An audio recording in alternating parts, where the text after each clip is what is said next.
for coming today. And basically, the desire for us to invite you here was so that we could make sure that we're getting a clear message out to teachers and parents and students across the state on exactly why we're looking at a delay in approving those pass-fail scores for last year's ISTEP. So that's the rationale for our meeting today, or our visit today. And we'd like to just open it up to questions that you might have, things that we can elaborate on and give you more background on. Well, is there anything different? I mean, most of us were there last week and wrote stories, so I guess what's different in a week? Where are we at in the process now? At this point, and I invite you guys to step in, at this point, we have been able to consult with the national experts that we have hired as a state board. So we have some really good names who are familiar with what goes into designing the process of creating equitable terms depending on the format of the test.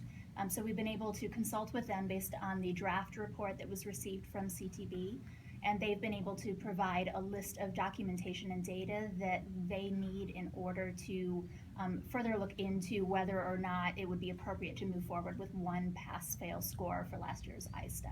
So at this point, CTB and the Department of Education are working together to gather that information so that our experts can dig in and make sure that we're providing valid and reliable test results across the state.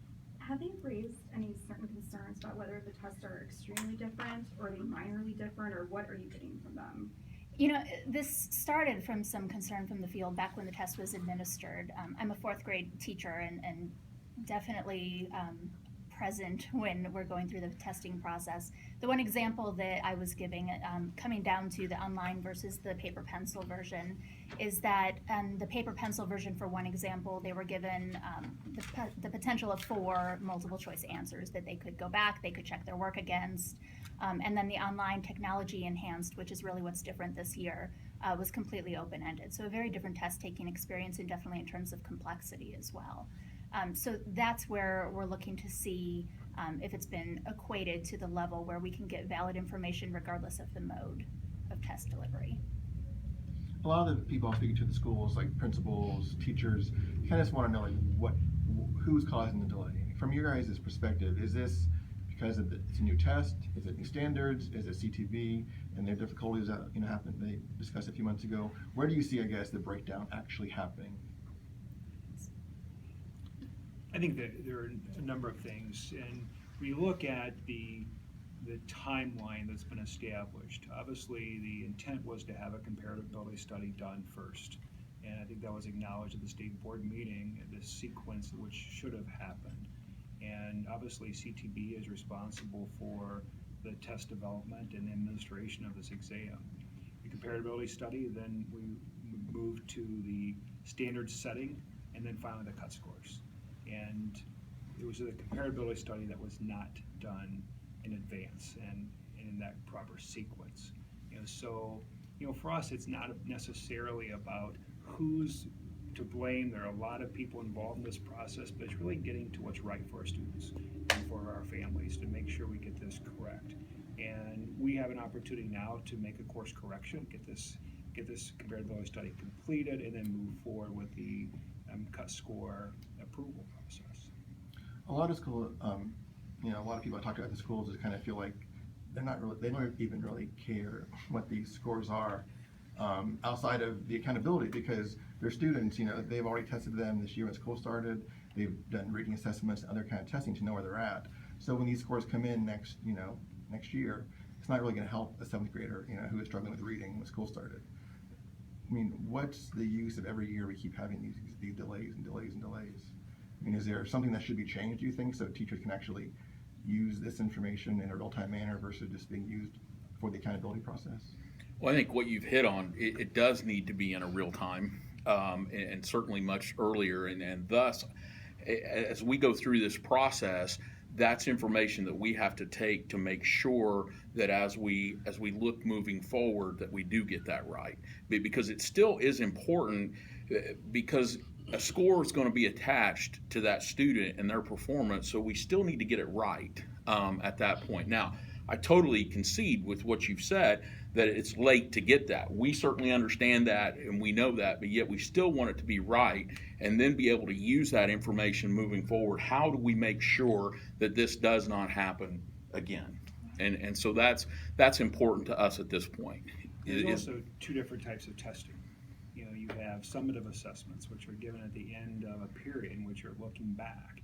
And then we have formative assessments, which the State Board of Education approved recently, grants to go out to schools around formative assessments for essentially grades K through 10. So, you know, both are very important, but the formative assessments are the ones that truly provide real-time data for schools to inform instruction and to help improve student performance. What do you say to a parent that, you know, doesn't necessarily understand all the technical, all the stuff in the weeds about all the testing? All they know is that every time they hear from the school or they turn on the TV, there's another test problem. There's something going on. What do you say to those parents? I think in all honesty, that's why it's so important for us to get it right. We know that across the board, across the state, there is a distrust in the testing system at this point. And if we have the slightest doubt that we are providing valid and accurate results, we've got to pause and make sure that we are doing our due diligence to ensure that they are valid scores. So I right, don't believe the state board had a choice in this matter. It really wasn't a choice, because had we approved a single cut score knowing the comparability study had not been done appropriately and timely, it would have been an injustice to all of our students and would have invalidated the entire process. I think for us to take the time to get this right is the appropriate step, and I think it should signal to parents and others that greater confidence in this process as well. It is a process. It's a difficult process to get this right, but I think we took the appropriate steps, and now we're moving forward in a positive way. Should the board consider pausing accountability for a year, given this and the numerous other issues with this year's test? I think the Attorney General ruled on that recently, suggesting that one, the state board does not have the authority to pause accountability. That is a General Assembly, it is in state law, state statute. What was the reasoning behind holding, these events across the state today? Was it because you don't feel the department's doing enough to communicate, why there's a lag in getting ISTEP done, or why are you guys here and why are you going to Fort Wayne and Evansville?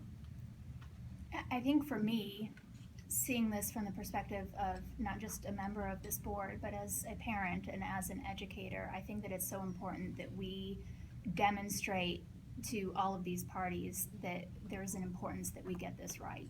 And I think that, as we've already said, there's so much miscommunication in terms of, yes, there's another delay, yes, there's another test problem, and we need to start restoring faith back in the system and let them know that at the end of the day, we're looking at the students and making sure that they have accurate and reliable information.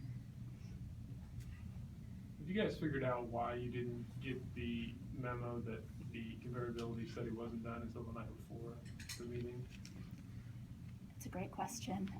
We, from my understanding, CTV had that created, I believe it was a draft form on October 2nd. We've been asking for it since right after the test was taken, so I'm not sure exactly what happened there, but it's definitely information that we needed. So you still haven't had an explanation why they had it October 2nd and you guys didn't see it until? I'm not sure, to 2 be weeks honest. later? I think that all of our attention has gone moving forward. How do we get the information we need to solve the problem? what is the current timeline that we think? I mean, we weren't expecting ISTEP scores till mid-December even anyway. Do we think this will delay it even past that, or if you guys approve it next week, will it still be okay? If we're able to approve next week, we would be okay. But certainly, we're not in a situation where we can tell you where we will be on that, even with the meeting next week that we have at this point. We've not seen that yet, because we've not heard back from the experts as to what that timeline can be, and even what those scenarios will be. Regardless of when that happens, how confident are you, given everything that's happened, in the accuracy, the ultimate accuracy of the information, of the ISTEP scores, and therefore the accountability grades? I don't think there's a question about the test itself, and we've not challenged that. I mean, the test, the administration of the test, the real issue is how we compare scores with two different tests. And I'll be really clear about that. And we have two tests with potential, or at least concerns about varying difficulties of those exams. We need to know whether one cut score can be used for both exams, or whether two cut scores must be approved, one for each exam.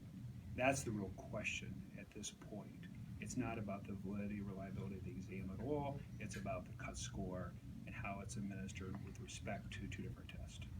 Piggybacking on something you said earlier, you said it's a difficult process. Sure. What makes this process so difficult? What aspect of it? Is the administering the test the difficult portion, or is it the grading? What makes it so difficult? Well, I think there are a number of things. Obviously, we're testing hundreds of thousands of students across the state, and all aligning to one accountability system with one exam, and at different grade levels, new standards, new assessments. It is a very difficult proposition for any state to go through. And we've been testing for a long time in this state, and it continues. So I think those are the challenges we have. And then it's a very technical process. And we've employed people to help us through that process. We've moved, obviously, from CTV to Pearson and to administer this test moving forward. So, but a lot of technical issues, and as we're experiencing right now. And we rely on a lot of people to bring that technical expertise to us to help inform the board and to inform the Department of Education how to administer this in the most effective and fair way. You mentioned employing experts. Exactly how many experts has the board employed? I heard recently that you guys hired Wes Bruce too, and how much are their contracts? There are 3 experts that have been hired. I don't have the information on their contract value at this point. I think it's important for us to note that kind of across the country, we've hit a reset on the way we're looking at education and standards in general. And I think this is a problem that a lot of states are facing, looking at their scores coming back. We're definitely upping the rigor. We're upping our expectation, and it's just a matter of us making sure that we're diligent in handling the information that's coming back and proceeding from there. Sarah, in a few minutes, those guys across the street are going to be having a hearing on teacher shortages and what's going on. The fact that we're having these conversations about, ISTEP with technical glitches, the standards and pass rates that have changed, should any of that be taken into account as we look at why people aren't necessarily coming into the profession? And you being a teacher would probably have some unique perspective on that. I think part of what's frustrating in this process right now is what's getting lost in this conversation. Obviously, we need to be dealing with discrepancies between the test formats and that, but we're losing the opportunity in the meantime to celebrate the gains that we're seeing across the state. And I think that often becomes part of that problem. We don't take enough time to celebrate what is going well in the midst of these crises as they occur within testing. So I'm hopeful that as we continue to move forward and as we rectify this and learn from it and apply what we know from this round to the next administration, I'm hopeful that we can keep that conversation focused on the celebrations occurring within our state. Sarah, are you considering a run for superintendent of public instruction? I am not even having that conversation today. My complete focus is on handling this ISTEP issue. Do you think that you guys will recommend to cut scores, and is there precedence for that? At this point, I can't speculate on that without having the information from the experts that are coming forward. I know that it's something that we have questioned since the administration of the test. When you mentioned the rigor of the test being stronger this year, do you see that in the standards themselves, which many people now, basically everyone has said they're the same as previous standards, or is it this new type of test students are taking? Where would you say the rigor is coming from? I think it's from both ends. The thing that's different about this test this time through is that they include what are called technology enhanced items. And I think that's where we see, yes, the standards have been increased in rigor, but now we're seeing that the expectation for student application of that knowledge is increased as well. So I think it's definitely on both fronts.